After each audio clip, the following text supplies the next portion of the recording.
할렐루야. 반갑습니다. 전 세계에 200여 개의 언어로 번역이 되고 25억 부 이상 판매가 된 전도 소책자인 사형리라는 책자가 있어요. 아마 다들 보셨거나 또 다 이 사형리 책자를 가지고 또 전도도 해보는 그런 경험이 있을 수 있습니다. 이 사형리 전도 소책자를 펼치면 제일 먼저 자연계에는 자연 법칙이 있듯이 하나님과 사람 사이에도 영적인 원리가 있습니다 라는 그런 글귀가 나와요. 자연 만물의 법칙이 있잖아요. 아침이 되고 해가 뜨고 저녁이 되면 해가 지고 또 봄이 오고 여름 오고 비가 하늘에서 내려서 모든 식물을 자라게 하고 물은 위에서 아래, 이 자연 법칙이라는 게 다 있어요. 그런 것처럼 자연계에 자연 법칙이 있듯이 하나님과 사람 사이에도 영적인 원리, 영적인 법칙이 있다라는 거죠. 그러니까 이 세상은 자연 세계만 있는 게 아니라 영적인 세계가 있다. 그렇게 제일 먼저 사형리 책자를 펴면 이 내용이 나옵니다. 그리고 제 네 가지 원리 중에 첫 번째 원리인 제1원리는 하나님은 당신을 사랑하시며 당신을 위한 놀라운 계획을 가지고 계십니다. 이게 첫 번째 원리예요. 다들 들어보셨죠? 한번 같이 해봅시다. 시작. 하나님은 당신을 사랑하시며 당신을 위한 놀라운 계획을 가지고 계십니다. 이게 첫 번째 원리예요. 하나님이 우리를 사랑한다. 그저 사랑하는 정도만 아니라 우리 각자를 향한 놀라운 계획을 가지고 계신다. 얼마나 희망이 있고 소망이 넘칩니까? 하나님이 우리를 사랑하는데 사랑만 나는 게 아니고 우리 각자의 인생을 향해 놀라운 계획이 있다는 거예요. 이것을 뒷받침하는 성경 구절이 요한복음 3장 16절과 요한복음 10장 10절을 기록합니다. 우리 요한복음 3장 16절 시작. 하나님이 세상을 이처럼 사랑하사 독생자를 주셨으니 이는 그를 믿는 자마다 멸망치 않고 영생을 얻게 하려 하심이라. 요한복음 10장 10절 내가 온 것은 양으로 생명을 얻게 하고 더 풍성히 얻게 하려는 것이라. 여러분, 이 요한복음 3장 16절과 10장 10절의 이 두 말씀은 너무나 귀한 말씀인 거죠. 근본 하나님의 본체이신 예수 그리스도께서 우리를 사랑하셔서 세상을 너무 사랑하셔서 이 땅에 오셔서 육신의 몸을 입고 이 땅에 오셔서 십자가에 죽으시고 우리를 영생을 얻게 하셨다. 하나님이 세상을 이처럼 사랑하사 우리로 영생을 얻게 하셨다. 이 얼마나 놀라운 일이에요. 나아가서 그저 영원한 생명 천국 백성만 된 것이 아니고 이 땅에서 생명을 얻고 더 풍성히 요한복음 10장 10절의 이 말씀 너무나 귀한 말씀입니다. 여러분, 근본 하나님의 본체이신 예수님께서 우리를 구원하시기 위해서 육신의 몸을 입고 이 땅에 오셔서 십자가에 죽으시고 부활하시고 우리에게 영원한 생명을 주었다. 이게 정말 엄청난 일이에요. 여러분, 한 나라의 왕이 한 제국의 황제가 자기를 반역한 죄수를 살리기 위해서 죄수 대신에 자기의 목숨을 내어놓는 역사가 없어요. 설령 그런 일이 있더라도 황제든 왕이든 죄수든 다 동일한 인간이잖아요. 어차피 죽을 존재죠. 그런데 그런 일이 없다고요.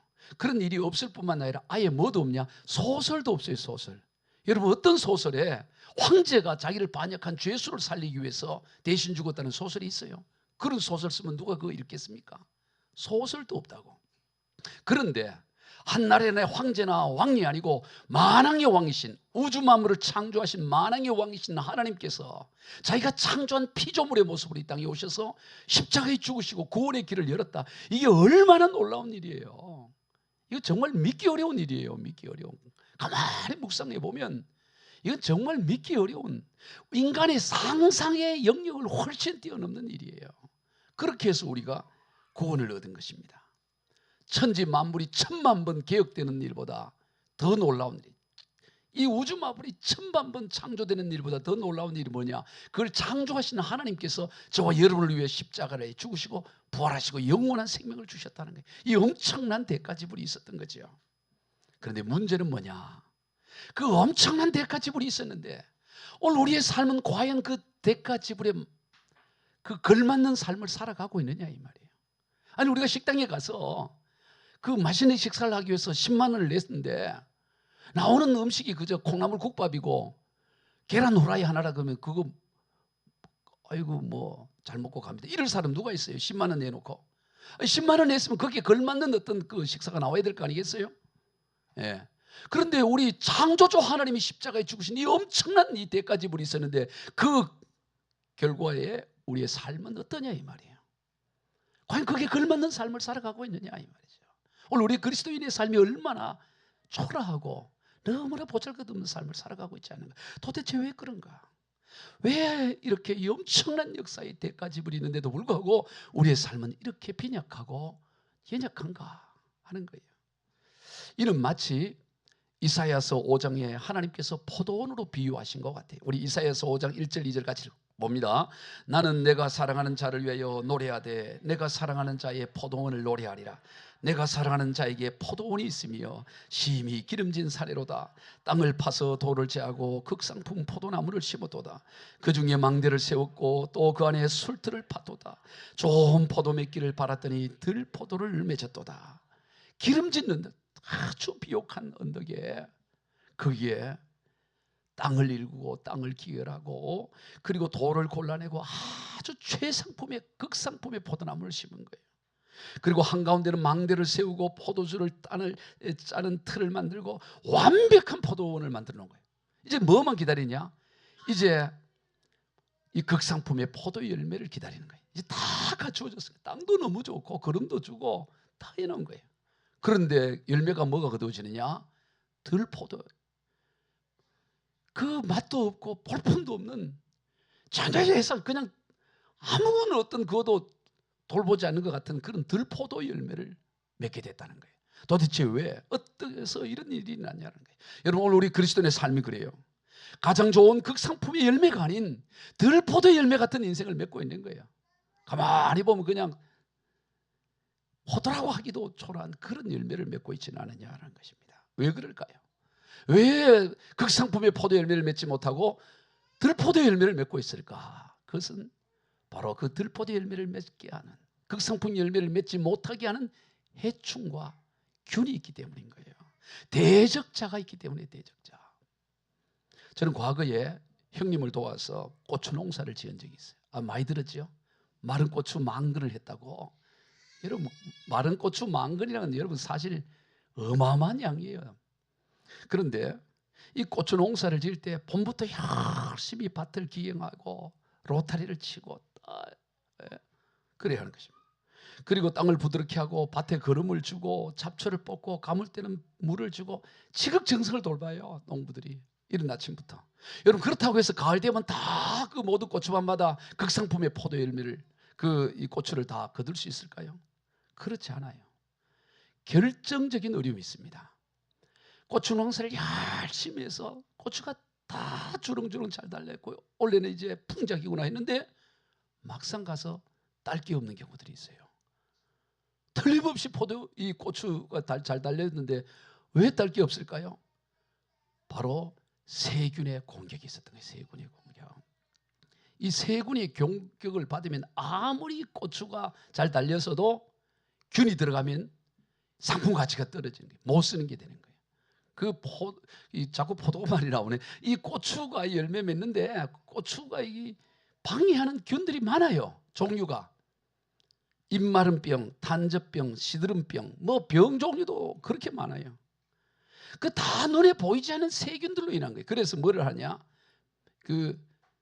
멸균 농약을 칭해요.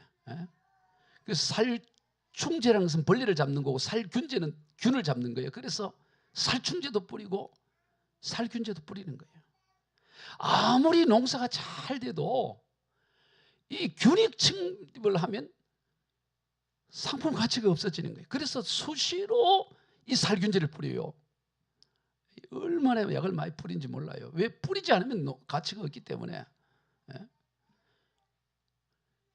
제가 예전에 그 고추 농사 추억이 있어서 우리 식당 앞에 늘 고추를 심어요. 꽃보다 고추를 심는데 매년 가을 되면 봄, 여름까지는 잘 되는데 가을 되면 다 농사를 망해. 왜냐? 여러분 그 고추의 가장 무서운 병이 탄저병이라는 거예요. 탄저병. 탄저병이 걸리면 그냥 그 나무만 망하는 게 아니고 그 밭이 다 그냥 떡 못 쓰게 되는 거예요. 그 탄저병을 걸리지 않고 탄저병을 이기고 고추 열매를 먹으려면 뭐를 해야 되냐? 살균제를 뿌려야 돼요. 농약을 뿌려야 되는 거예요. 그런데 여기서 어떻게 농약을 뿌립니까? 농약 사서 농약을 사갖고 뿌려야 되는데 차마 농사를 이 농약을 못 뿌리니까 내 탄저병 매번 탄저병 한 비 오고 나면 탄저병 걸려 다 그냥 못 쓰는 거예요. 그거 볼 때 얼마나 마음이 아픈지 몰라요. 근데 올해는 성공을 했어요. 올해는 아주 여러분 풍성하게 열매가 됐어. 어떻게 했냐? 아니 그 농약을 이 살균제를 뿌리지 않더라도 아주 건강하게 이렇게 할 수 있는 이 살균제 내용으로 나오는 게 있더라고. 인터넷에 가봤더니 그것도 방법이 여러 가지 있어요. 뭐 소금을 뿌리는 것도 있고 별 가지가 있어. 근데 저는 이번에 어느 하나 방법을 택합니다. 몸이 해롭지 않은 거. 아니 그거 몇 번 뿌렸더니 아주 탄저병이 사라지고 아주 열매가 크게 이렇게 잘 자라고 지금 얼마나 여러분 오는 사람마다 식당에 오는 사람마다 고추 보고 일부러 고추 보라고 내가 문을 열어놔요. 누가 외부에서 손님 오면 문을 활짝 열어놓는다고. 고추 보고 얼마나 교인들이 그렇게 많지 않더라도 고추가 이렇게 풍성하게 달린 거 볼 때 얼마나 마음이 감사한지 몰라요. 할렐루야. 여러분 뭐냐 이 세균을 잡아야 돼요. 세균을. 그래야 풍성한 열매래요. 여러분 우리 인생도 마찬가지예요. 우리 눈에 보이지 않는 영적 세균들이 있는 거예요. 이걸 처리하지 않으면 뭔가 될 것 같은데 이제 풍성할 것 같은데 쓸모없는 존재로 전락해버리는 것입니다. 그런데 이 악한 것들은 바로 약한 부분으로 언제나 와요. 여러분 이 모든 어떤 그런 세균들이 강한 데에 하는 게 아니에요. 다 어디 약한 데서부터 시작해서 다 파고디 가는 거예요. 영적 세균, 악한 영들도 마찬가지입니다. 인간의 연약한 부분을 파고들라는 거예요. 사람마다 약한 부분들이 다 있어요. 다 나름대로 특히 약한, 다 원래 약하지만 특히 약한 부분이 있어요. 어떤 사람은 돈이라 그러면 돈 문제 걸리면 그냥 사람이 달라지는 거. 어떤 문제는 자기 그냥 자존심, 명예에 걸리면 그냥 뭐 물불을 가리지 않고 어떤 부분은 성적인 문제, 뭐 별의별 문제 다 약한 부분들이 있어요. 근데 그 부분을 파고드는 거예요. 왜냐하면 어둠의 영들은 악한 영들은 그 사람이 어디가 가장 약한지 너무 잘 아는 거예요. 그래서 그걸 건들고 글로 들어오는 것이죠. 그런데 오늘 이 시대에 특별히 그 약한 부분이 틈 정도가 아니라 아예 대로처럼 고속도로처럼 열려 있어요. 모든 사람들이 다 그 위험성이 있어요. 특히 젊은이들 가운데. 그게 뭐냐? 인터넷이에요. 인터넷. 여러분 이 인터넷이라는 게 이게 얼마나 무서운지 몰라요. 그 인터넷은 뭐냐면 거의 지옥 티켓팅과 비슷한 거예요. 다들 손에 핸드폰 들고 있잖아요. 다 핸드폰 들고 그 인터넷 하고 있다고. 인터넷. 여러분 어제 그 캄보디아에서 우리 64명이 구금되어 있다가 전세기를 띄워서 우리 인천공항으로 데려왔잖아요. 여러분 뉴스 그 실시간 중계를 다 봤잖아요. 그 64명이 다 젊은이들이에요. 그들이 왜 캄보디아에 가서 구금되어 있고 폭행당하고 정기 고문당하고 왜 그렇게 됐어요? 돈 벌러 간 거예요. 돈 벌러. 그냥 그 캄보디아 오면 좋은 호텔에서 1인 1실에서 제가 그 자료를 봤어요. 그 자료가 어떤 게 있냐 보니까 근무지 캄보디아 프놈펜 근무 시간이 8시 반부터 7시, 5시, 17시, 5시 주말 공휴일 휴식 항공 티켓 비용, 휴가 비용 지원 1인 1식 숙식 재원 지인 동방 팀원 팀들끼리 와도 다 우대한다는 거예요.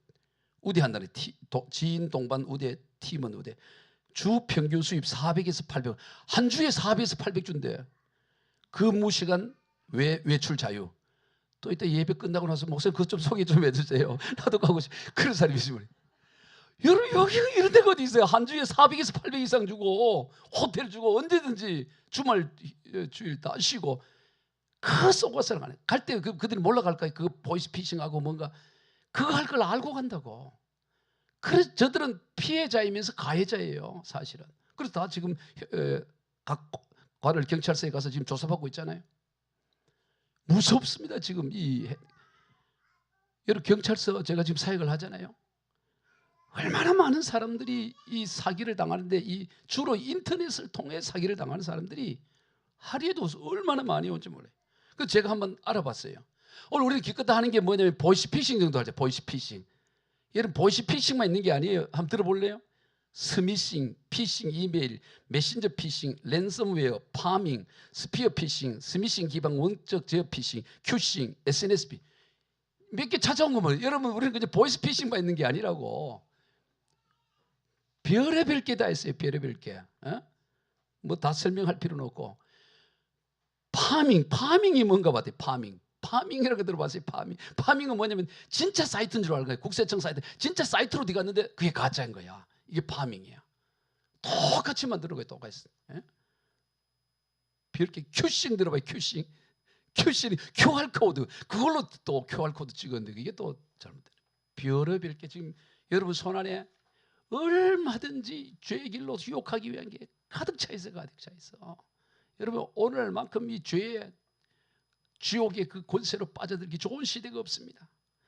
오늘 이때 우리가 정신을 차려야 되는, 언제나 사단 마귀는 우리를 넘어뜨리기 위해서 온갖 방법을 다 동원하고 있고 호시탐탐 노리는 거예요.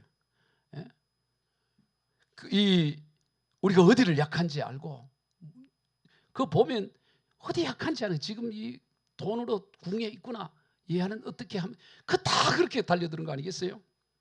약한 부분, 내게 약한 부분이 무엇인가 깨달아야 돼. 그걸 막아야 된다 이 말이에요. 거기 그 피해 당했던 그 사람이 인터뷰하는 걸 봤더니 검색조차도 하면 안 된다. 아주 캄보디아 갈 생각도 하지 말고 아예 검색조차. 지금 뉴스가 막 나오고 있잖아요. 지금 이렇게 뉴스가 나오고 난리인데도 지금 뭐가 뜨느냐, 하루에 40건씩 올라오는 거예요. 우리 회사는 괜찮다고, 우리는 오라고. 지금 이 난리가 나고 있는데도, 그런데 지금도 출국하는 사람이 있는 거야. 그래서 경찰들이 그 공항에서 만류를 해서 돌려보낸다는 뉴스가 나오잖아요. 그게 계속 뜨니까 그게 그냥 그러기를 원하고 지금도 가는 사람이 있어요. 하루에 40명씩 간다는 거예요. 40명에서 50명씩 캄보디아로. 젊은이들이 돈 벌러. 이 난리 아니에요 이게 지금. 이 악한 것들이 이렇게 우리를 넘어뜨리려고 공격하는 거예요. 사단 마귀는 언제나 우리의 연약함을 공격해요. 그 약함을 막아야 되는 거예요. 약함을.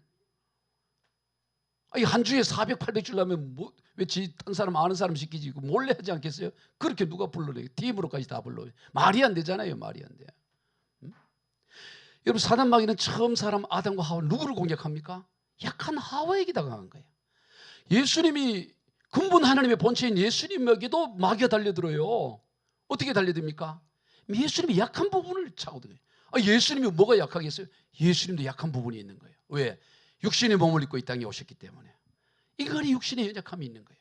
그래서 예수님께서 40일 금식을 했더니 심히 줄였다는 표현. 배가 고픈 거예요. 예수님도 밥을 안 드시면 배가 고픈 거예요. 그때 마귀가 와서 뭔 얘기합니까? 다른 걸 갖고 유혹하지 않는다고. 지금 배가 고파서 기진맥진한데 미인계로 유혹을 하겠어요?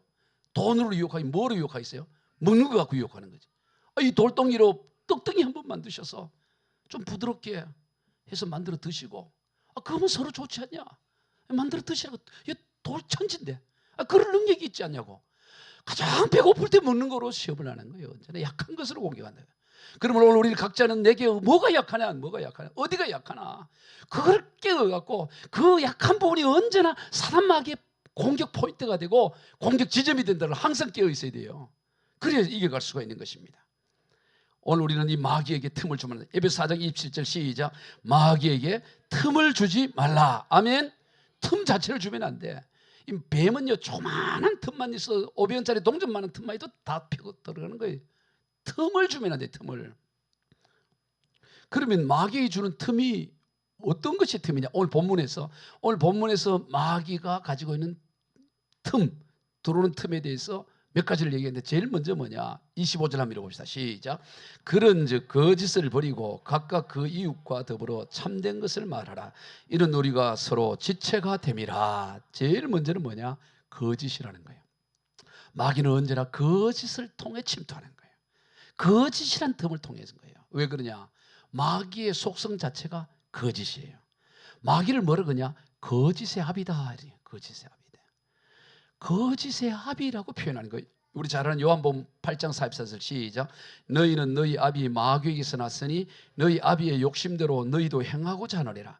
그는 처음부터 살인한 자요, 진리가 그 속에 없으므로 진리에 서지 못하고 거짓을 말할 때마다 제 것으로 말하니 이는 그가 거짓말쟁이요 거짓의 아비가 되었습니다. 마귀는 거짓말의 아비이기 때문에 거짓이 있는 곳에 마귀가 항상 건재했어요.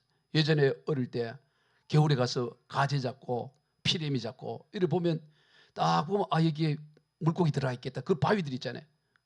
돌멩이. 그럼 거기 항상 그걸 들면 거기에 꼭 뭐가 있어요. 아, 여기 뭐 있겠구나. 딱 들면. 마찬가지예요. 여러분, 거짓이란 바위를 딱 들치면 거기 뭐가 있느냐? 마귀가 있어요. 악한 영이 있다고. 오늘 우리가 왜 거짓을 하지? 거짓을 꾸리면 거기는 반드시 마귀의 침투인 거예요. 거짓은 마귀가 들어오는 통로인 거예요. 거짓을 그냥 단순하게 여기면 안 됩니다. 뭐 살는데 거짓말 한두 번 할 수 있고 다 그렇고 그런 게 인생이지. 그게 마귀의 틈을 주는 거라고. 내 인생을 갉아먹고 내 인생을 점령하는 것이라고. 아멘. 절대 예수 믿는 사람은 거짓은 그냥 거짓을 만들어갖고 마귀가 들어올 수 있는 틈을 주면 안 돼요.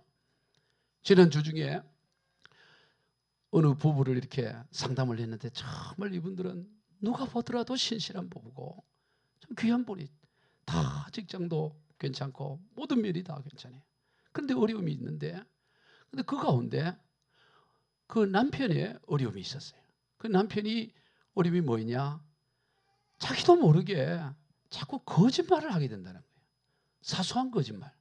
그 별로 큰 거짓말이 아니야. 뭐 별것 아닌 거짓말이에요. 그런데 그 부인이 봤을 때, 그거 보면 너무 남자가 찌질해 보이고 비열해 보인다고 얘기하는 거예요. 그 상담을 같이 하는데, 별거 그럴 필요가 없는데 그런 거 보면 더 실망이 되고 그렇다는 거예요. 그래서 이분에게 그렇지 않아도 이번 주일 설교에 이 거짓에 대해서 나누니 거짓에 대해서 한번 나누어보자, 이렇게 이제 설명을 했어요. 여러분, 거짓의 본질이 뭘까요? 거짓의 본질, 거짓말의 본질은 뭐냐면 진리를 반하는 거예요. 우리 좀 전에 읽었던 요한복음 8장 44절을 같이 읽어보세요. 시작. 진리가 그 속에 없으므로 진리에 서지 못하고 거짓을 말할 때마다 저것으로 말하나니 이는 그가 거짓말쟁이요 거짓의 아비가 되었으며. 자, 거짓이 뭐냐? 거짓이라는 거, 거짓말하는 게 뭐냐면 진리가 속에 없어요. 진리가 없어서 진리에 서지 못하고 말을 하고 행하는 게 이게 거짓이라는 거예요. 거짓. 진리가 속에 없어서 진리 가운데 서지 못하는 거예요. 그럼 진리가 뭘까요? 진리? 진리는 예수 그리스도가 진리입니다. 우리 요한복음 14장 6절 시작. 예수께서 이르시되 내가 곧 길이요 진리요. 예수님이 진리예요. 즉 거짓은 뭐냐? 속에 진리가 없어서 진리 가운데 서지 못하고 행하는 게 이 거짓이고 말하면 거짓말이 되는데, 이 진리가 뭐냐? 예수 그리스도가 진리라는 거예요. 예수 그리스도가. 근데 이 예수 그리스도 진리 안에 거하게 되면 뭐 하게 되냐? 거짓말 필요가 없어요. 자유하게 된다고 말하는 거예요. 요한복음 8장 32절 시작. 진리를 알지니 진리가 너희를 자유롭게 하리라. 예수 그리스도의 진리 안에 서 있게 되면 거짓을 하지 않게 되는데, 예수 그리스도의 진리가 나를 완전히 사로잡지 않게 되면 이게 거짓이 되고 거짓말이 된다는 거죠. 사람이 왜 거짓말을 할까요? 진리보다 비진리가 더 크게 보이기 때문인 것입니다.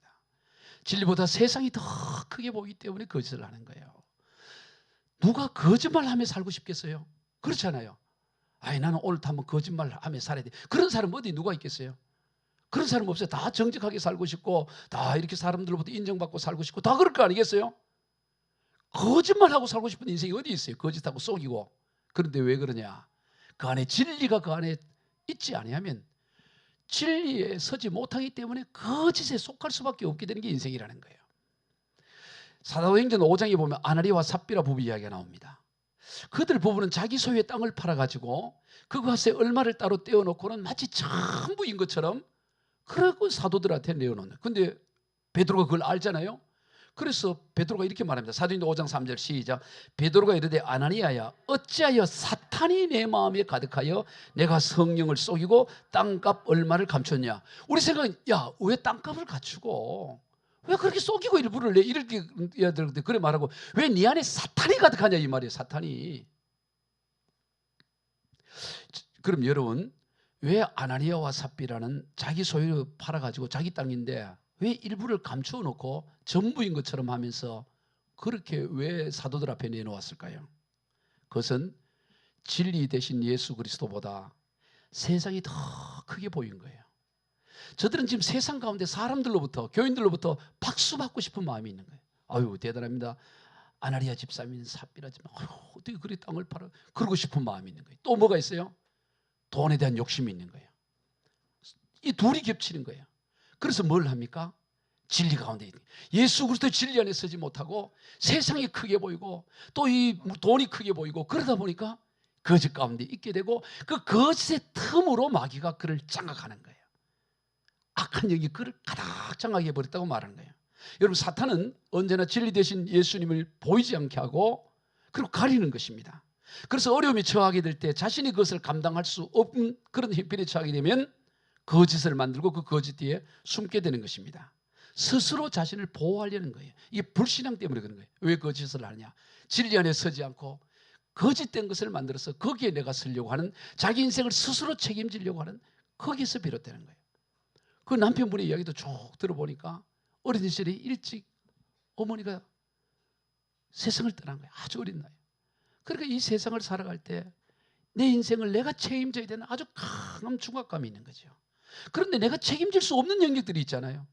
그러니까 이 거짓 가운데 뒤에서 거기에 숨는 거예요. 이것이 한평생 살다 보니 이게 몸에 배어버린 거죠. 그래서 사소한 건 누가 보더라도 거짓말하는 걸 아는데도 불구하고 쉽게 거짓말하는 거예요. 그러니까 부인은 그게 실망스러운 거지. 왜 저렇게 뛰어난 최고의 대학을 나오고 최고의 직업을 가지고 있는 저분이 왜 저럴까? 그 실망이 되는 거죠.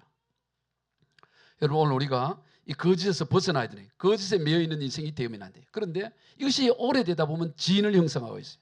거짓의 지인이 있습니다. 이것을 파괴하고 무너뜨려야 되는 겁니다. 여러분, 거짓말 하지 말고 내가 정직하게 살아야지, 그런다고 거짓말하지 않고 정직한 삶을 살 수 있는 게 아니에요. 이미 마음은 그래 먹는데 이미 이것이 지인이 형성되어 있으면 나도 모르게 먼저 그 상황이 되면 먼저 거짓말부터 먼저 나와버려요. 내 마음보다 이 말이 앞서 나가고 저 앞에서 기다리고 있는 거예요. 비웃으면서. 그러므로 오늘 우리 안에 이 거짓의 지인을 파괴하고 무너뜨리고 쫓아내야 된다 이 말이에요. 여러분, 하나님은 저와 여러분이 완전한 삶을 살기를 원치 않고, 물론 원하지만 완전한 것을 찾는 것이 아니라 뭐를 원하냐? 정직한 삶을 원해요. 여러분, 우리가 어떻게 완전할 수 있습니까? 부족할 수 있죠. 그러나 상관없습니다. 우리가 주님 앞에 나의 연약함을 인정하고 부족함을 인정하고 정직하게 나가기를 원하는 거예요. 죄 한 번 안 짓고 죄 지으면 심판하는 그런 하나님이 아니라, 내가 비록 연약하고 부족해서 넘어졌더라도 그거 숨기지 말고 정직하게 나가. 주님, 내가 이래 잘못했네요. 그걸 하나님이 원하신다 이 말이에요. 여러분, 다윗이 시편 51편에 보면 밧세바를 범하고 난 다음에 나단이 옵니다. 근데 밧세바를 범할 때 어떻게 합니까? 우연히 그냥 눈에 띄는 거예요. 그래서 그 여인을 취해왔습니다. 그러고 하룻밤 잠을 잤는데 그거 없애려고, 그거 숨기려고 집에 돌려보내는 거예요. 그런 나중에 아무도 모르겠지 하는 거지. 숨기려고. 거짓 뒤에 숨는 거 아니에요? 그런데 임신을 했다는 얘기 들으니까 어떻게 합니까? 전장타이는 남편 부르고 또 거짓말 하는 거예요. 거짓. 그 거짓 뒤에 숨는 거예요. 거짓 뒤에. 그리고 집에 가서 자기 완전 범죄를 범하려고. 그 남편이 또 이게 너무 우직해서, 아이고 다 우리 동료들이 전쟁에 죽고 있는데 내가 어떻게 아내를 품고, 그리고 그 국을 밖에서 자고 가네. 눈치가 없어요. 그래가지고 그거 죽잖아요. 근데 나단이 와서 그 책망을 하잖아요. 그때 시편 51편의 표제가 뭐냐면, 다윗이 인도자를 따라 부른 노래, 다윗이 밧세바와 동침한 후 선지자 나단이 그에게 왔을 때, 선지자 나단이 왔을 때 그 쓴 시가 시편 51편. 거기서 그 뭔 시를 쓸까요? 그때 그가 하나님 앞에 고백하는 요구가 뭐를 달라고 요구하느냐면, 시편 51편 10절로 11절에 하나님이여 내 속에 정한 마음을 창조하시고 내 안에 정직한 영을 새롭게 하소서. 나를 주 앞에서 쫓아내지 마시며 주의 성령을 내게 거두지 마. 그가 기도한 내용이 뭐냐? 하나님, 내가 정직하게 살게 해주세요. 숨기려고 거짓 뒤에 내가 숨지 않게 하고 하나님 앞에 내가 어떻게 숨길 수 있습니까? 그가 51편에서 고백한 기도 제목은 내게 정직한 영을 허락하라고, 정직한 영을 새롭게 해달라고. 왜냐하면 정직하지 않으면 하나님 떠나버리니까. 그러니 성령이 나를 버리지 마시고 떠나지 말라고 간구한 거예요. 여러분, 정직하지 않으면 거짓된 것에는 하나님 머물지 않아요. 거짓의 바위들은 마귀가 머물지 하나님이 거기에 머물지 않습니다. 왜 우리가 거짓말을 하면 안 되느냐? 하나님의 영이 원치 않기 때문에 그런 거예요. 사단이 임하기 때문에, 사단의 통로가 되기 때문에.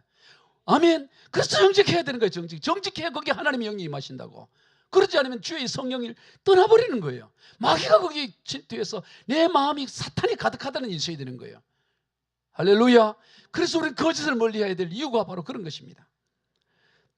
그리고 다음으로 사단 마귀는 뭐를 통해 들어오냐? 감정을 통해 들어요. 오늘 본문 26절 같이 읽어봅시다. 시작. 분을 내어도 죄를 짓지 말며 해가 지도록 분을 품지 말고. 여러분, 사람은 누구나 분을 낼 수 있어요.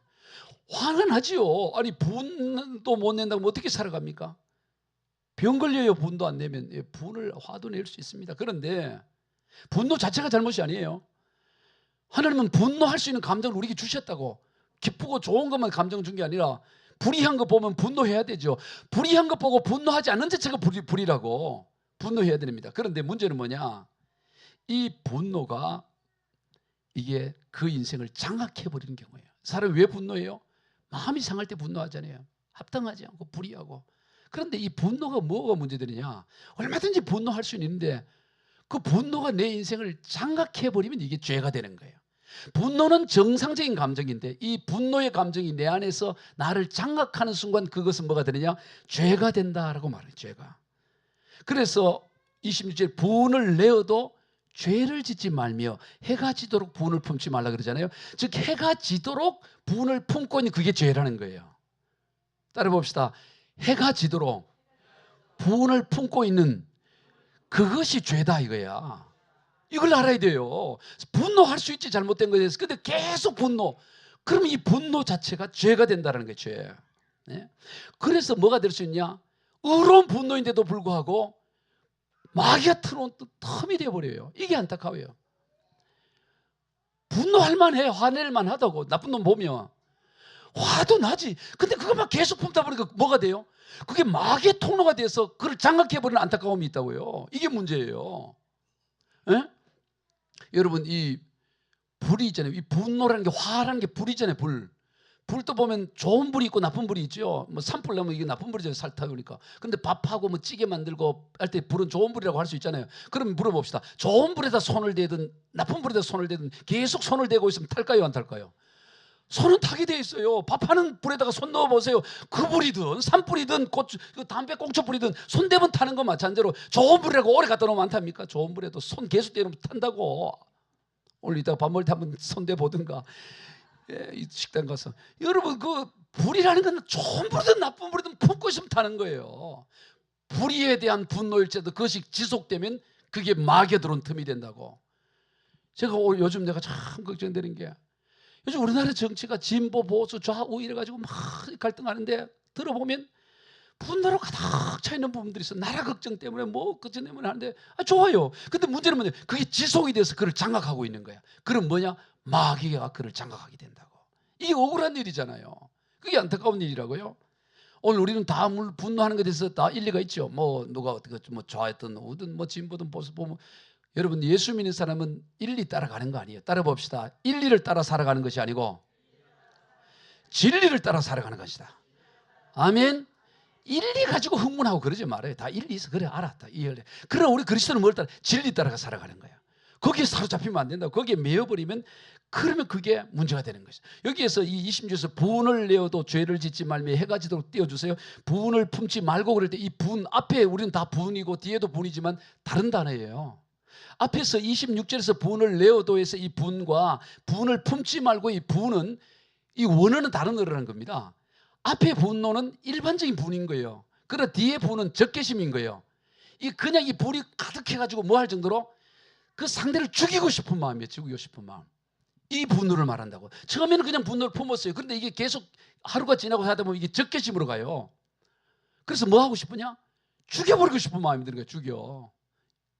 이거게 된다는 거예요. 이 분은 품게 되면. 제가 아는 이 목사님들 보면 참 신실한 분들이 있어요. 참 나라 걱정도 많이 하고 하는데 참 제가 존경도 하고 다 좋은데 계속 이 분노를 품다 보니까 이젠 그 이름 제가 되지 않으면 죽이고 싶다는 거예요. 죽여야 된다는 거예요. 제가 아는 어느 목사님도 오늘 갑자기 자기 총이 있으면 쏠 것 같아. 이게 뭐예요? 이게 사단에게 장악된 거라고, 엄격히 말하면. 아무리 의로운 분노를 하더라도 거기에 적개심으로 사로잡히면 이게 뭐야? 죄가 되는 거예요. 죄. 이걸 처리해야 되는 거예요. 바로 이 분노, 이게 사단이 들은 좋은 통로. 왜? 분노할 만하거든. 그렇잖아요. 말도 안 되는 행동 되면 화가 나잖아요. 시어머니가 말도 안 되게 뭐 하고 시누이가 자꾸 말도 안 되게 하고 며느리가 말도 화가 나는 건 당연하다고. 근데 계속 화가 나면 그게 마귀가 들어온 틈이 된다고. 우리 인생 가운데 다 내 마음이 흡족한 사람이 누가 있어요? 다 부족하고 다 연약함이지. 근데 그것 때문에 계속 분노해 보세요. 그 사람이 잘못하는 것보다 내가 분노하고 있는 걸 하나님 볼 때 야, 네 잘못이 더 크다 이러니. 너 사람을 지금 죽이는 거야. 노하는 자마다 지옥에 간다 그러잖아요. 마태복음 5장에서 노하지 마라 그러잖아요. 분노, 이게 사람 죽이는 거라 그러잖아요. 분노가 사단이 들어온 통로예요. 우리가 그것을 벗어나야 되는 것입니다. 여러분 창세기 4장에 보면 하나님께서 아벨의 제물은 받았지만 가인의 제물을 받지 않으니까 가인이 어떻게 반응하냐. 막 얼굴이 불그락팔그락하고 막 어쩔 줄 못하는 거야. 그럴 때 하나님이 신방을 와요. 자, 가서 뭐라 그러냐. 창세기 4장 6절 시작. 여호와께서 가인에게 이르시되 내가 분하여 하면 어찌 됨이냐. 안색이 변하면 어찌 됨이냐. 내가 선을 행하면 어찌 낯을 들지 못하겠느냐. 선을 행하지 않으면 죄가 문에 엎드려져 있느니라. 죄가 너를 원하나 너는 죄를 다스려. 죄라고 표현하는 거예요. 안색이 울그락불그락하고 막 너 그 죄다. 너 죄가 네 지금 삼키려고 하는가. 너 죄를 다스려야 된다고 말하는 거예요. 우리 분노, 이 부분이 마귀의 통로가 된다는 걸 기억해야 돼요. 아멘. 그래서 해가 지도록 품품지 마. 그 처리해야 돼. 믿음으로 처리해 나가야 돼. 이 얘기하는 거예요. 다음으로 마귀에 들어온 틈이 뭐냐? 도둑질을 통해 들어온다는 거예요. 자, 오늘 보면 28절 시작. 도둑질을 하는 자는 다시 도둑질하지 말고 도리어 가난한 자에게 구제할 수 있도록 자기 손으로 수고하여 선한 일을 하라. 남의 물건 도둑질하는 거 그건 뭐 당연한 얘기지. 8계명 가운데 10계명 중에 8계명이 우리 출애굽기 20장 15절 도둑질하지 말라 그러잖아요. 그런데 여기서 뭐냐? 도둑질 앞에 목적어가 없다는 걸 기억해야 돼요. 뭐를 도둑질하지 말라냐? 그냥 도둑질하지 말라 그랬어요. 당연히 우리가 일반적인 남의 물건을 도둑질하는 게 도둑질이라고 생각하겠죠. 남의 도둑질하면 안 되지. 그거 당연히 그 뭐 마귀가 팀하고 침범하는 건 절도범들 당연하지 않겠어요? 악한 영들이. 근데 여기 목적어가 없어요. 남의 물건을 도둑질하는 정도가 아니고 네 거라고 하더라도 지금 너의 거라고 하더라도 실상 하나님께서 너에게 잠시 맡겨준 하나님의 것들이 있어요. 요걸 도둑질할 때 악한 영들이 침투하기 쉬운 겁니다. 뭐 남의 것 도둑 그건 뭐 두말할 것도 없고 이게 당연히 내 거라고 생각하는데 아니 내 건강이고 내 돈이고 내 재물이고 내 자식이고 다 내 거라고 생각하는데 사실 가만히 들어보면 내 게 어디 있습니까? 다 하나님 맡긴 거지. 그걸 나를 위해 쓰면 그게 도둑질이라고. 이 도둑질이 바로 마귀가 들어온 통로이 되는 거예요. 남의 도둑은 그 말할 것도 없고 남의 물건 슬쩍하는 그건 뭐 하나마나한 말이지. 그게 아니라 하나님의 것인데 잠시 나에게 맡겨준 것인데 맡겨준 재물이고 맡겨준 건강이고 맡겨준 자식이고 다 맡겨준 다 내 지식 모든 다 하나님이 주신 건데 이걸 나만을 위해 쓰면 하나님께 도둑질하는 것이 된다고. 그게 마귀가 들어온 틈이 된다는 거예요. 말라기 3장 9절 한번 읽어봅시다. 시작. 너희 곧 온 나라가 나의 것을 도둑질하였으므로 너희가 저주를 받아내라. 지금 이스라엘을 향해서 온 나라가 하나님의 것을 도둑질했다는 거예요. 하나님의 것을. 이 도둑이 무서운 것입니다. 오늘 우리가 이 하나님께서 맡겨준 것을 도둑질하는 인생 되면 안 돼요. 그래서 오늘 본문의 28절 다시 읽어볼게요. 시작. 도둑질하는 자는 다시 도둑질을 말고 돌이켜 가난한 자에게 구제할 수 있도록 자기 손으로 수고하여 선한 일을 하라. 보세요. 이 도둑질하는 것과 가난한 자에게 구제할 수 있도록 자기 손으로 수고하여 선한 일을 하는 걸 대비하고 이게 지금 반대라는 거예요. 이 말 무슨 말이냐면 이 도둑질하지 말라 그러고 이렇게 하라는 말은 이 둘이 서로 반대되는 얘기잖아요. 그럼 이걸 뒤집으면 이게 무슨 말이 되잖아요. 도둑질하는 게 뭐냐? 가난한 자들에게 구제하지 않고 자기 손으로 수고하여 선한 일을 하지 않는 그게 도둑질이라는 거야. 하나님이 너에게 주셔가지고 너에게 재물을 주고 건강 주시고 지식 주고 다 줘가지고 연약한 자 가난한 자 돌보고 구제하고 선한 일을 하라고 했는데 그거 하지 않는 게 도둑질이라는 거야. 거기에 사단이 틈을 탄다는 거예요. 아멘. 오늘 이 시대만큼 하나님 우리에게 주신 게 얼마나 많습니까? 얼마나 많은 재물, 얼마나 많은 것. 너무너무 아담 이후로 이렇게 좋은 시대가 없이 하나님 우리에게 줬는데 전부 도둑질하고 있다고요. 다 자기를 위해 살아가고 자기 인생 위해 살아가고 그게 사단 마귀에 들어온 통로가 되는 것입니다. 오늘 우리는 그 틈을 막아야 될 줄로 믿으시기 바랍니다. 그러기 위해서는 뭐냐? 선한 일을 하여 가난한 자를 돕고 복음 전하고 열심을 해야 되는 거예요. 도둑이 틈타지 못할 일을 해야 되는 것입니다. 가만히 있으면 되는 게 아니에요. 그리고 끝으로 마귀에 들어오는 틈이 뭐냐? 부정적인 말이에요. 오늘 보면 29절 같이 읽고 시작. 무릇 더러운 말은 너희 입 밖에도 내지 말고 오직 덕을 세운 데 소용되는 대로 선한 말을 하여 듣는 자들에게 은혜를 끼치게 하라. 여러분 말이 사단 마귀에 들어오는 좋은 통로예요. 부정적인 말, 더러운 말, 남을 상처 주게 하는 말, 모든 이런 말은 사단이 가장 좋아하는 먹잇감이에요. 여러분, 하나님께서 우리 인생을 하나님의 형상대로 창조하셨습니다. 여러분, 하나님의 형상대로 창조한 게 눈, 코, 귀 뭐 이런 게 아니에요. 하나님의 형상대로 창조했다는 것은 뭐냐면, 물론 지정기가 포함되지만 가장 핵심적인 의미는 뭐냐면 말하는 존재로 창조했다는 거예요. 창세기 1장의 내용을 보면 하나님이 자기 형상대로 하나님이 우리 인생을 다 창조하고 뭘 하게 하냐, 말을 통해서 모든 만물을 다스려 그래요. 모든 하늘에 나는 새, 공중에 모든 것, 짐승, 바다에 다 어떻게 다스립니까? 말로 다스린 거예요. 즉, 이 하나님 말씀하시는 하나님은 말하는 존재인 인간을 하나님의 형상으로 창조했다. 그래서 오늘 우리가 하나님의 형상이라는 건 뭔 말이냐? 말하는 존재가 됐다는 거예요. 말하는 존재. 그래서 이 말은 놀라운 것입니다. 말이 그 인생의 전부라고 해야 돼요. 말의 타락이 인생의 타락이라고. 말이 타락하는 게 인생의 타락이에요. 그 사람이 타락한 인생, 말 들어보면 그 말이 그 사람이니까. 그래서 마귀는 뭐냐? 이 말의 타락, 더러운 말, 원망의 말, 욕. 이건 마귀가 가장 좋아하는, 먹잇감을 가장 좋아하는 고속도로라고. 그러므로 우리는 더러운 말, 악한 말은 입 밖에도 내면 안 돼. 왜? 그게 마귀에 들어온 통로이기 때문에. 우리 지난 8월 달에 치유대성에 강사로 오신 목사님이 간증하는데, 이분이 저 인천에서 목회를 잘했어요. 교인이 막 30명, 50명, 70명, 80명, 학생부가 30, 40명 막 늘어나는데, 이분이 단점이 하나 있어. 혈기가 있어요. 혈기. 막 혈기가 나면 막 감당이 안 되도록, 이게 분노 조절이 안 되도록 혈기가 있는 목사님이에요. 그래서 어느 날 막 잘 되다가 한번 이게 혈기를 확 부렸더니, 그때부터 교인이 설설설설 빠져. 교인이 이 목사님 눈과 마주치기도 어려운 거예요. 그래서 보면 막 눈에 불이 떨어질 정도, 이런 사람. 교인들 다 떠나가 버린 거죠.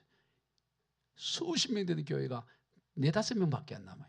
이 사람들만 떠나면 이제 문 닫으려요. 너무 힘든 거예요. 자기 인생이 너무 힘든 거예요. 그래서 어느 날 밤에 화장실에 갔다가 내 인생 왜 이래? 내 인생은 왜 이래? 이렇게 그냥 자기 인생 한탄을 한 거예요. 자기 한탄을 하는 순간 자기 입이 딱 벌려지더니 파리떼가 들어오는데, 시커먼 파리떼가 막 자기 입으로 쑥 들어오더라는 거예요. 그 배가 볼록해지더라는 거예요. 그러면서 악한 영이 그를 지배하는 거예요. 그 얘기를 여기서 간증을 했잖아요. 여러분, 이 내 인생 왜 이래? 부정적 악한, 이거 할 때 뭐가 들어오냐? 사단이 들어온 통로가 되는 거예요. 여러분, 더럽고 추한 말, 원망의 말 할 때 마귀는 거기를 털어오는 통로가 되는 거예요. 그래서 무릇 더러운 말은 너희 입 밖에도 내지 말고 오직 누가 듣더라도 덕이 되는 말 내라. 그 덕이 되는 말 할 때 하나님의 영, 성령께서 역사하신다. 네가 추한 말, 더러운 말 그렇게 내뱉으면 속 시원할 것 같지만 거기 타고 악한 영이 들어오는 거야. 그러니 그걸 차단하라고 말하는 거예요. 할렐루야. 언제나 믿음의 말, 소망의 말을 하시길 바랍니다. 그러면 살아나요. 어떤 사람도 믿음의 말, 최고의 생명의 말씀이 이 하나님의 말씀인 거예요. 할렐루야. 여러분, 우리 설교가 그냥 듣는 게 아니에요. 하나님의 살리는 생명의 말씀이라고. 그래서 여러분, 설교 말씀을 들으면 살아나요. 살아나. 다 살아나. 죽을 것 같은데도 다 살아나. 이 놀라운 일이에요. 언제나 생명의 말, 하나님의 말씀을 전해요. 지난 주 중에 제가 우연히 인터넷, 여러분, 인터넷이 무조건 나쁜 거 아니에요. 다 지옥이. 그래서 좋은 것도 있어요. 그 인터넷으로 어느 천주교 신부님이 5분짜리, 뭐 점주교 신부님이 강의하는 건 몇 시간 들 수는 없잖아요. 40분. 근데 5분짜리인데 제목이 아주 좋았어요. 제목이 뭐냐면, 쇼츠로 만들었는데 제목이 특이했어요. 로또 5번이나 맞았다고요. 그러니 보니까 이 제목이 로또를 5번 맞았대. 천주교 신부님이. 그래, 신부가 무슨 로또를 해가지고 5번이나 로또를 맞나? 뭐 그렇게 신령한가? 이래가지고 한 5분 정도 보니까 5분 정도 나오니까 제가 들어본 거예요. 내용이 이래요. 어느 날 할머니가 이 목사님, 이 신부님에게 와서 100억을 기증을 한 거예요. 100억. 100만 원 아니에요. 100억을 기증을 했는데, 왜 이렇게 큰 돈을 기증하냐? 이렇게 물었더니 이 할머니가 어떤 일이 있었냐면, 그 기증하기 3년 전에 4명의 강도에게 납치가 돼가지고 꽁꽁 묶여가지고 여행용 트렁크 안에 들어가서, 여행용 가방 안에 들어가서 트렁크 뒤에 실린 거야. 그리고 그 할머니로부터 카드를 뺏어서 은행을 돌면서 돈을, 그 카드에 있는 돈을 다 빼낸 거예요. 그런데 이 강도들이 이제 인질을 잡아서 일하다 보니까 이제 궁금한 게, 경찰들이 쫓아오는지 가족들이 신고했는지 궁금할 거 아니에요. 그 라디오를 틀었는데 라디오가 고장나서 아무것도 안 나오는 거야. 그래서 CD를 이렇게 CD 플레이어를 틀었는데 CD는 되는 거예요. 근데 CD 플레이어를 틀어서 들었는데, 이 틀은 게 그 내용이 뭐냐면, 이 신부님이 강연한 그 강연 제목이 뭐냐면, 화가 나십니까? 라는 강연. 그게 그게 이제 제목인 거예요. 화가 나십니까라는 강연이. 근데 내가 그 얘기 듣고 나서 화가 나십니까 강연을 들어봤어요. 2타임이나 길게 돼 있더라고. 이 신부님이 아주 유머 있게 재밌게 강의를 아주 재밌게 해요. 가끔 내가 그분 강의도 한번 들어본다고. 길진 않지만 아주 재밌게 강의를 하는데, 화가 나십니까? 이게 이제 듣는데 이 강도들이 이걸 듣다 보면서 뭐 웃으면서 듣는 거야. 끼끼고 웃으면서. 그런데 그 할머니는 지금 차 트렁크 뒤에 이렇게 이제 있고, 그런데 이제 이틀째가 됐는데 소리가 들려오는데 죽이지 말자, 서름하게 놀이가 되는 게 들려오는 거야. 그러니까 할머니 생각에는 아이고 나는 이제 죽었구나. 죽이지 않겠어요. 여러분 인지를 보면 그 얼굴 나기 때문에 다 죽기 전에 보통 일반적으로 살리는 경우가 거의 없잖아요. 아동도 그런데 뭐 어른은 당연히 죽이죠. 나는 죽었구나. 그런데 이제 결국에는 이제 막 저희들이 하더니 트렁크를 열더니 그 두목이 뭐라 그러냐면은 이러더래요. 할머니, 우리가 이 CD를 듣다 보니까 할머니 죽일 생각이 없어졌습니다. 할머니 풀어줄 때니까 신고만 하지 마세요. 풀어줬다는 거야. 그 CD도 왜 이분이 강연 보면 성경을 인용해요. 하나님 말씀을 인용하면서 강의를 한다고. 그리고 하나님 말씀을 듣고 이게 얘기를 듣다 보니까 이게 죽이고 싶은 마음이 그들에게 사라진 거야. 그래서 신고만 하면. 근데 이 할머니가 풀려나서 집에 가서 1년간 밖을 못 나왔대요. 두려워가지고. 뭐 신고했는지 아닌지는 나오질 않아요. 근데 그 할아버지가 당신 말이지 살아난 거 그 신부님이라고. 그 신부님 덕분에. 그래갖고 이분이 무릎으로 찾아온 거예요. 그 신부님 갔는데 강연하고 있었던 거예요.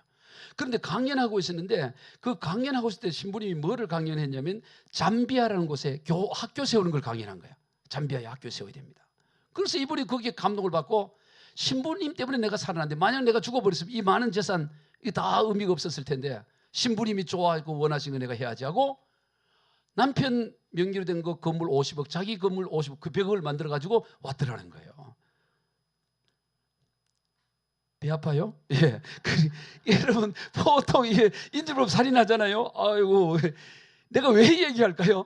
그 신부 100억 받다 이게 중요한 게 아니고 살인을 하려고 하는 이 인질범조차도 생명의 말을 들으면 살리는 말을 들으면 박혀진다 이걸 하는 거예요.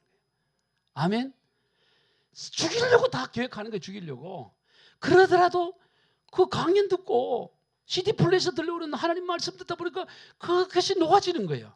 말씀을 통해 악한 영이 떠나가는 거예요. 이걸 얘기하려고 하는 거예요. 할렐루야. 말이 중요한 것이너 말이. 우리 잠언 18장 21절 12장 18절 읽고 시작. 죽고 사는 것이 혀의 힘에 달렸나니 혀를 쓰기 좋아하는 자는 혀의 열매를 먹으리라. 칼로 찌름같이 함부로 말한 자가 있거니와 지혜로운 자의 혀는 양약과 같으니라. 여러분 죽고 사는 게 어디에 달려있어요? 혀에 달려, 말에 달려있다는 거예요. 칼로 찌름같이 사단마귀는 칼로 찌름 같은 말을 통해서 살을 무너뜨리지만 하나님은 양약 같은 말을 말씀으로 양약같이 해서 죽어가는 것도 살린단 말하는 거예요. 말씀을 정리합니다. 여러분 이 아가스는 솔로몬 왕과 술라미 여인의 그 순결하고 아름다운 사랑을 노래하는데요. 이걸 통해 하나님과 그의 백성들 사이에 순결하고 아름다운 성을 서사시적으로 그렇게 기록한 게 아가스예요. 그 아가스는 너무 표현이 좋아요. 우리 청년들 그 연애 편지 쓰기 어려우면 아가서 이렇게 써서 보내면 돼. 그 좋은 표현들이 많아. 아가서를 다 써보면 그것도 하나님 말씀이니 감동의 성령의 임재가 있을 수 있어요. 그래서 연애 편지할 때 아가서 인용하는 게 좋아요. 그 표현이 너무 아름다워요. 아가서가 보면. 그 중에 아가서 2장 13절 봅시다. 시작. 무화과 나무에는 푸른 열매가 익었고 포도나무는 꽃을 피워 향기를 토하는구나. 나의 사랑 나의 예쁜 자야 일어나서 함께 가자. 얼마나 표현이 좋아요. 너무 아름다운 무화과 나무에 푸른 열매 포도나무에 꽃이 피고 향기가 나고 너무 아름다워. 그런데 문제가 뭐냐. 그 포도원을 해치는 여우가 있더라는 거예요. 작은 여우. 너무 잘 된 아름다운 포도원. 향기가 가득하고 꽃이 피고 향내음이 가득하고 모든 것이 안되고 풍성한데 정작 포도원을 허는 작은 여우. 여러분 어떻게 해야 될까요? 다 갖추어져 있어요. 근데 작은 여우가 와서 포도를 다 따먹고 싹이 난 걸 다 뜯어. 그럼 어떻게 해야 돼요? 잡아야지 포도를. 아무리 아름다운 아가서의 그 상황이라도 그걸 놔두면 그냥 황폐해지고 열매 못 거둘 수 없고 밭은 완전히 엉망이 되는 거예요. 그래서 뭐라 그러냐? 아가서 2장 15절 시작. 우리를 위하여 여우고 포도원을 허는 작은 여우를 잡으라. 우리의 포도원에 꽃이 피었으면. 여러분 포도원에 아무리 꽃이 피고 아무리 향기가 나도 포도원을 해는 이 작은 여우 잡지 않으면 나중에 못 잡아요. 작을 때 잡아야지. 큰 여우 되어버린다고. 큰 여우 되어버려요. 겨우만 되는 게 아니고 지만 되는 게 아니고 다 끌고 온다고. 잡아내야 돼. 잡아내. 오늘 우리 인생도 그렇습니다. 우리 인생의 포도원을 허는 작은 여우를 잡아야 됩니다. 이런저런 틈으로 들어와서 우리 인생의 포도원을 허물어뜨리는 작은 여우 같은 원수 마귀를 잡아야 된다 이 말이에요. 나가 아예 들어오지 못하도록 틈을 다 막아야 돼. 틈을 막아서 작은 틈도 다 막아야 돼. 그럴 때 하나님께서 저와 여러분이 약속하신 풍성한 인생, 풍성한 열매를 거두게 될 것입니다. 우리 모두 그러한 인생이 다 되시길 주 예수 그리스도로 축복합니다. 기도하겠습니다. 하나님 아버지 감사합니다. 우리 인생의 포도원을 허무는 이 악한 권세, 작은 여우 다 잡게 하시고 그 틈을 들어오는 그 틈을 다 막게 하시고 오늘 이 귀한 말씀 들었사오니 이 말씀 가지고 우리 인생의 포도원의 밭이 풍성한 열매 맺는 인생들이 되게 하여 주시옵소서. 악한 권세에게 빼앗기는 인생 되지 않게 하시고 도둑질 당하는 인생 되지 않게 하시고 오직 하나님의 그 풍성함과 부유함과 영생을 누리는 복된 인생 다 되도록 주여 축복하여 주옵소서. 예수님의 이름으로 축복하며 기도하옵나이다. 아멘. 우리 찬송